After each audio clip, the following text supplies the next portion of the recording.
बिस्मिल्लाहिर्रहमानिर्रहीम। अस्सलाम वालेकुम students, welcome to CBEL concept based education learning YouTube channel. मैं हमाद अहमद आपका ट्यूटर। आज के इस लेक्चर में हम बात करेंगे बीकॉम पार्ट 1 की, जिसे एडीसी और एडीपी पार्ट 1 भी कहा जाता है, और इसका सब्जेक्ट है आई2बी यानी कि इंट्रोडक्शन टू बिजनेस। तो आज हम इंट्रोडक्शन टू बिजनेस का क्वेश्चन नंबर करेंगे 5। ये क्वेश्चन क्या है? एक्सप्लेन द पार्टनरशिप डीड, या जिसको पार्टनरशिप एग्रीमेंट के नेम से भी आप स्टूडेंट से वो क्वेश्चन शेयर करता है। तो ये क्वेश्चन के अंदर इंट्रोडक्शन, डेफिनेशन और हेडिंग्स आप कितनी कितनी रखोगे और कितनी एक्चुअल में टोटल हेडिंग्स कितनी होंगी, तमाम चीजें इस वीडियो के अंदर मैं शेयर करूंगा। अगर आपने प्रीवियस 4 क्वेश्चंस नहीं देखे हुए तो तमाम 4 के 4 क्वेश्चन के जो लिंक है इस वीडियो के डिस्क्रिप्शन में ऐड कर दिए, विजिट करें, आपका बेनिफिट होगा। तो स्टूडेंट्स, वीडियोस को शुरू करने से पहले आप स्टूडेंट्स से ये रिक्वेस्ट है, वीडियोस को लाइक करें, चैनल को सब्सक्राइब करें और बेल आइकन को तो जरूर हिट कर दीजिएगा, ताकि आपके मतलब की वीडियो आप तक पहुंचती रहे। अब हम बुक की तरफ यानी कि अपने नोट्स के पेज की तरफ मूव ऑन करते हैं और देखते हैं कि इस क्वेश्चन को हम किस तरह समझेंगे। अच्छा, तो स्टूडेंट्स अब हम करेंगे इंट्रोडक्शन टू बिजनेस का क्वेश्चन नंबर 5। हमारी पेपर प्रिपेयरिंग स्कीम है एनुअल एग्जामिनेशन 2023 के हवाले से बीकॉम पार्ट 1 के स्टूडेंट्स के रिलेटेड, जो इस साल एनुअल एग्जामिनेशन 2023 में मतलब अपीयर होंगे। तो आज का हमारा क्वेश्चन क्या है? क्वेश्चन आप स्टूडेंट्स के सामने है। क्वेश्चन है एक्सप्लेन पार्टनरशिप डीड, जिसको पार्टनरशिप एग्रीमेंट भी वो कहता है। अच्छा, सबसे पहले आप क्या लिखोगे? इसका इंट्रोडक्शन और डेफिनेशन मैंने इंतहाई सिंपल वे में आप स्टूडेंट से शेयर किए हैं, आपने इनको ही लिखना है। इंट्रोडक्शन की जब भाई आपने हेडिंग देनी है, उसको आपने हेडिंग देनी है ब्लैक मार्कर से, और उसके अंदर ये लाइनें लिखनी है। तो पार्टनरशिप डीड एक्चुअल में होता क्या है? पार्टनरशिप डीड को उर्दू में कहते हैं शराकती मुआहदा। क्या कहते हैं? शराकती मुआहदा। जब ना न्यू पार्टनर, एक नया पार्टनर एक पार्टनरशिप बिजनेस के अंदर एंटर होता है ना, तो एंटर होते वक्त वो कुछ डॉक्यूमेंट्स के ऊपर, एक डॉक्यूमेंट के ऊपर तमाम चीजों को फिल अप करता है। उस डॉक्यूमेंट के अंदर क्या हो सकता है? पार्टनर का नेम हो सकता है, एड्रेस हो सकता है, डेट ऑफ ज्वाइनिंग हो सकता है, वो कितनी इन्वेस्टमेंट कर रहा है, उसकी राइट ड्यूटीज एंड लिबिलिटीज क्या हो सकती हैं। वो तमाम जो फॉर्म को फिल करते वक्त, वो जिस फॉर्म को फिल करेगा, वो नया पार्टनर, याद रखिएगा, उस पार्टनर उस फॉर्म को क्या कहेंगे? उस फॉर्म को कहेंगे पार्टनरशिप एग्रीमेंट या पार्टनरशिप डीड। तो ये आपका इंट्रोडक्शन इंतहाई सिंपल वे में मैंने स्टूडेंट्स लिखा हुआ है, आपने इसको ही याद करना है। उसके बाद पार्टनरशिप डीड की आपने क्या करना है? 2 डेफिनेशन लिखनी है। अगर राइटर के नेम आपको आते हैं तो बहुत बेस्ट है, अगर नहीं आप लिख सकते तो डेफिनेशंस आपने हमेशा 2 ही लिखनी है। एक डेफिनेशन लिख के आए तो आपके पेपर में मार्क्स नहीं मिलेंगे। डेफिनेशन की हेडिंग आपने ब्लैक मार्कर से देनी है, और डेफिनेशन को हमेशा इन्वर्टेड कोमास के अंदर आपने लिखना है। और इसके अलावा अब हम अपने पार्टनरशिप डीड या पार्टनरशिप एग्रीमेंट के क्वेश्चन को स्टार्ट करें, उससे पहले आप स्टूडेंट्स को यह बताना जरूरी है कि अभी तक आपके पेपर पेयरिंग स्कीम के रिलेटेड 4 वीडियोस अपलोड हो चुकी हैं। अगर आप स्टूडेंट्स ने नहीं देखी हुई तो उन 4 की 4 वीडियोस के जो लिंक्ड हैं वो इस वीडियो के डिस्क्रिप्शन में मैंने ऐड कर दिए हैं, ताकि आप स्टूडेंट्स को पता चल जाए कि क्या क्या हमने क्वेश्चन नंबर 1 2 3 और 4 किया है, ताकि आप स्टूडेंट्स को ढूंढने में, यूट्यूब पर सर्च करने में आप स्टूडेंट्स को ज्यादा डिफिकल्टी ना आए। तो अब हम नेक्स्ट पेज पर चलते हैं और अपने पार्टनरशिप डीड, जिसे पार्टनरशिप एग्रीमेंट भी कहते हैं, उसके अंदर कौन कौन से पॉइंट करेंगे और उनके अंदर एक्सप्लेनेशन यानी कि मटेरियल कितना कितना रखेंगे, ये तमाम चीजें हम देखते हैं।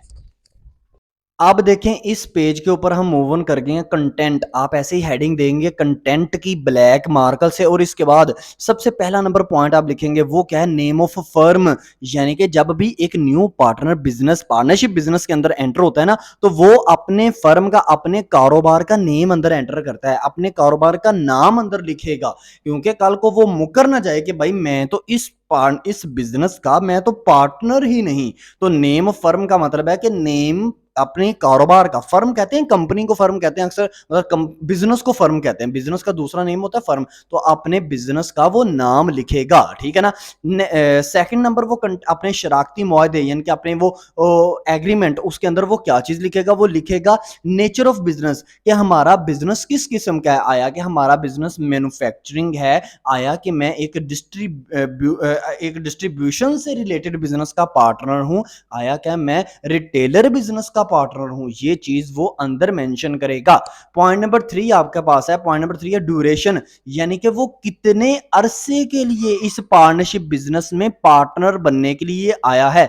2 साल, 3 साल, 4 साल, कितने साल के लिए वो इस पार्टनरशिप बिजनेस में अपना पैसा इन्वेस्ट करेगा और इस पार्टनरशिप बिजनेस का पार्टनर रहेगा। पॉइंट नंबर 4 है कैपिटल, यानी कि वो ये भी उस फॉर्म के अंदर, उस एग्रीमेंट के अंदर वो न्यू पार्टनर आने वाला ये लिखेगा कि मैं कैपिटल कितना लेके आ रहा हूं इस पार्टनरशिप बिजनेस में, मैं कितना कैपिटल इन्वेस्ट कर रहा हूं, लाख, 2 लाख, 5 लाख, 10,000, कितना। पॉइंट नंबर 5 आएगा profit and loss sharing ratio, यानी कि शराकती मुआहदा जिसे पार्टनरशिप एग्रीमेंट कहते हैं, उसके अंदर जब न्यू पार्टनर आएगा वो डिसाइड करेगा, क्या वो लिखेगा अंदर कि मेरा profit and loss sharing ratio कितनी बनती है। तो profit and loss sharing ratio students आपको बताऊं कैसे डिसाइड किया जाता है। अगर किसी पार्टनर ने, फर्ज करो एक पार्टनरशिप बिजनेस में टोटल कैपिटल है 10 लाख रुपया और उसमें एक न्यू पार्टनर आने वाला, उसने आधा पैसा इन्वेस्ट किया 5 लाख रुपया, तो याद रखिएगा उसका प्रॉफिट भी तमाम दूसरे पार्टनर से ज्यादा होगा, क्योंकि रेशो डिसाइड कर लेंगे ना, आधा है तो 50% उसका कैपिटल अंदर इन्वेस्ट है। तो लॉस अगर होगा तो लॉस में भी वो 50% का हिस्सेदार होगा, यानी कि loss at the time of loss वो 5 लाख के ही बदले अपने लॉस में शेयरिंग करेगा। तो ये होगा profit and loss sharing ratio. Point number 5 था। पॉइंट नंबर 6 की बात करें तो वो आ जाता है डेट, यानी कि उसने अपनी date of joining partnership agreement के अंदर लिखनी है कि मैं किस डेट को ज्वाइन किया हूं। फिर नेक्स्ट आपका पॉइंट नंबर आ जाएगा 7, वो आएगा नेम ऑफ पार्टनर, यानी कि वो जो न्यू पार्टनर, नया आने वाला पार्टनर बिजनेस के अंदर है, उसका नेम क्या है, वो अपना कंप्लीट नेम लिखेगा। पॉइंट नंबर 8 आएगा लोकेशन। लोकेशन का मतलब ये होता है कि वो पर्सन अपना एड्रेस देगा कि वो कहां से बिलोंग करता है, किस सिटी में, सिटी के अंदर किस एरिया में, और एक्चुअल में वो कहां से बिलोंग करता है। ये वो तमाम चीजें लोकेशन के अंदर अपनी लोकेशन बताएगा, क्योंकि पार्टनरशिप एग्रीमेंट है, उसको बताना पड़ेगा ये सब कुछ। इसके बाद पॉइंट नंबर आपके पास 9 बनेगा सैलरी।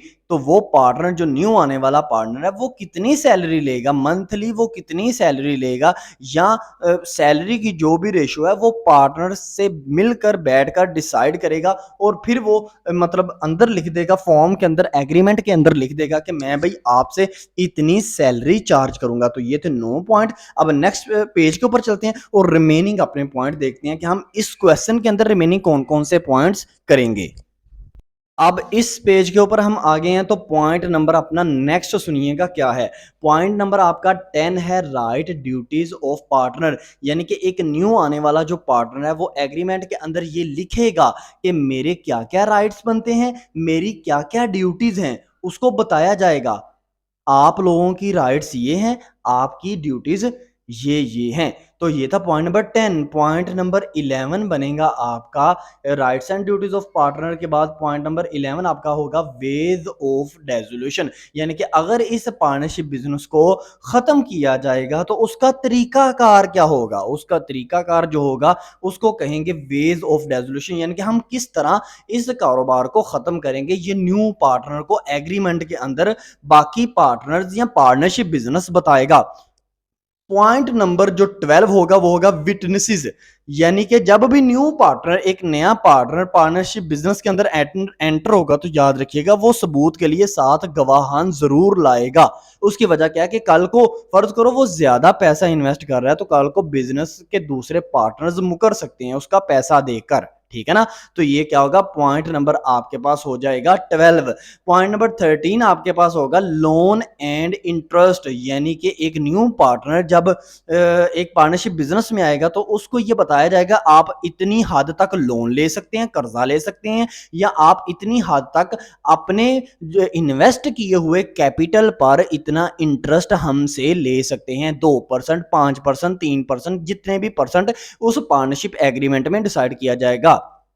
पॉइंट नंबर 14 है डीलिंग विद बैंक, यानी कि एक नया पार्टनर जब पार्टनरशिप बिजनेस में एंटर होगा तो उसको जो पार्टनरशिप एग्रीमेंट फिल कर रहा है वो उसमें बताया जाएगा कि क्या आप बैंक के साथ आपकी डीलिंग होगी कि नहीं होगी, यानी कि बैंक के अंदर जो पेमेंट डलवाते हैं, पेमेंट करते हैं बैंक के थ्रू, जब वो पैसा रिसीव करते हैं, क्या ये न्यू पार्टनर जो है, क्या ये न्यू पार्टनर इस चीज का हक रखता है कि ये बैंक के साथ जितने भी हमारे मामलात हैं उनके अंदर ये इन्वॉल्व हो सकता है कि नहीं हो सकता, ये न्यू पार्टनर को बताया जाएगा। ये था पॉइंट नंबर 14। पॉइंट नंबर 15 आपके पास आएगा।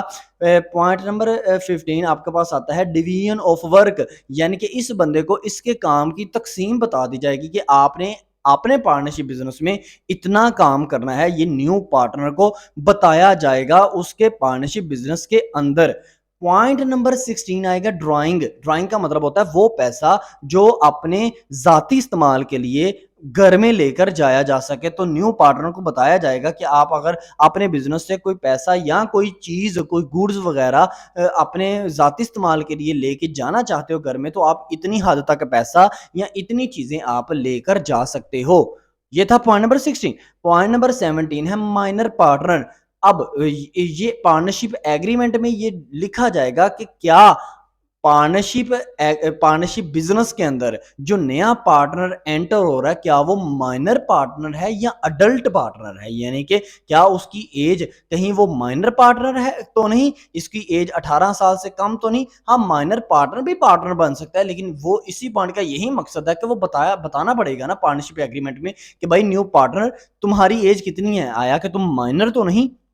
और पॉइंट नंबर लास्ट आपके पास आएगा डेथ ऑफ पार्टनर। तो पार्टनरशिप एग्रीमेंट में ये लिखा जाएगा कि अगर फर्ज करो न्यू पार्टनर तुम 4 साल के अरसे के लिए हमारे पार्टनरशिप बिजनेस में एंटर हुए, क्योंकि तुमने ड्यूरेशन के अंदर ये लिखा हुआ है कि तुम 4 साल के लिए एंटर हुए, तो अगर तुम 4 साल से पहले वफात पा गए अल्लाह ना करे, तो इन केस ऑफ डेथ तुम्हारे जितने भी पैसे हैं या तुमसे क्या किया जाएगा, वो तुम्हारे पैसे तुम्हारे लवाहकीन को यानी कि रिलेटिव्स फैमिली वगैरह को दे दिए जाएंगे। तो ये थे कंटेंट, आपने 18 कंटेंट ही लिखने हैं। अक्सर स्टूडेंट्स क्या करते हैं 13 14 या 15 कंटेंट पेपर के अंदर लिख के आते हैं, नहीं ये गलती नहीं करनी, 18 के 18 ही लिख के आने हैं, कोई एक भी नहीं आपने छोड़ना, 18 के 18 लिख के आने हैं, क्योंकि ये बहुत छोटी छोटी इसकी एक्सप्लेनेशन है, आपने इतने ही लिखने हैं। और प्रीवियस अगर आपने 4 वीडियोस नहीं देखी हुई तो आपको उन वीडियोस का लिंक इस वीडियो के डिस्क्रिप्शन में मिल जाएगा। इंशाल्लाह नेक्स्ट आने वाली वीडियो में हम नेक्स्ट क्वेश्चन नंबर इसका 6 करेंगे, इंट्रोडक्शन टू